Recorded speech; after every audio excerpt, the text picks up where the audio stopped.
As the first Yorkshire forced rhubarb is harvested, Britain explodes with joy.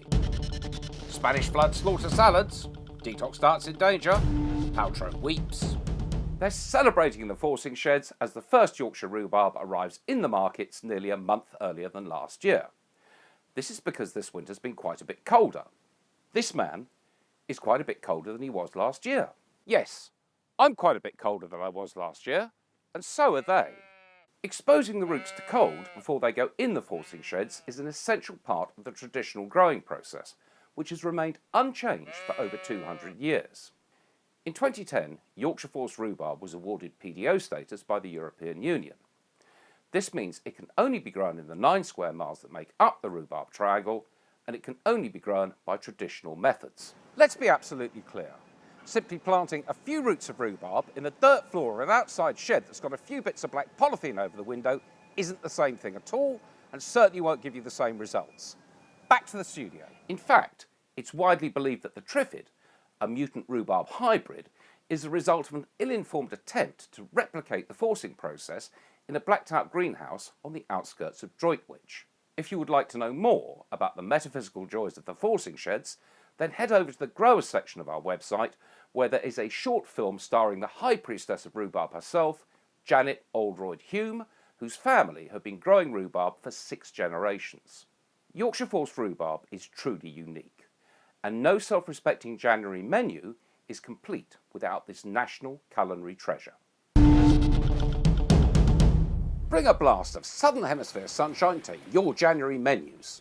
There's light cheese from Madagascar and peaches and nectarines from South Africa, all available from a depot near you for the next couple of months.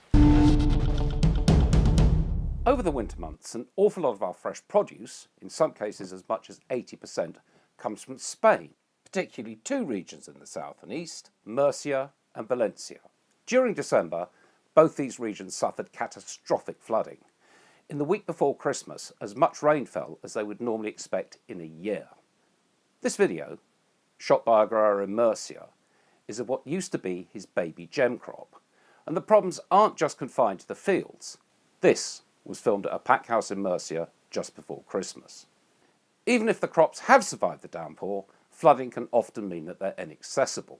This, believe it or not, is an access road that runs through some orange groves in Valencia. You can just about see the trees on either side. Salads are probably the worst hit. About 2/3 of the current crop of little gem, iceberg, cos and mixed leaves have been lost. Tomatoes, cucumbers, aubergines and peppers have all been hit hard, as have supplies of broccoli, celery and courgette.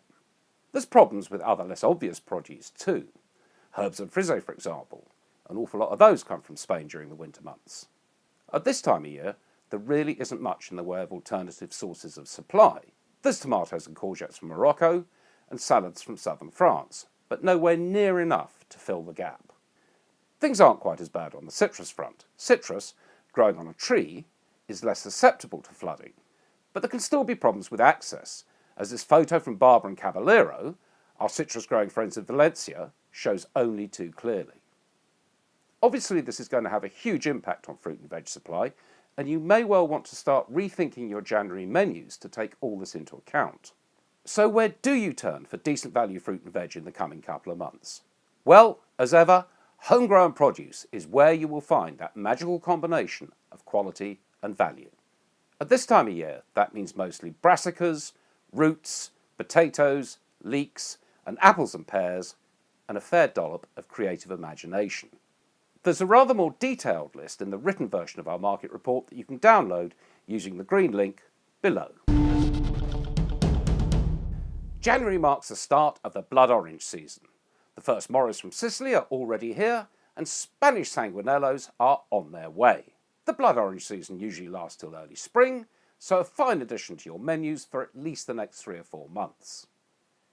It's Seville time, and the first of these glorious bitter oranges are arriving from southern Spain, where the weather seems to have been rather kinder. The Seville season is very short. Normally it's all over by mid-February, so don't miss out. That's all from us. Coming up next, it's Joe Wicks and Gordon Ramsay in Who Can Shout Loudest About Lettuce.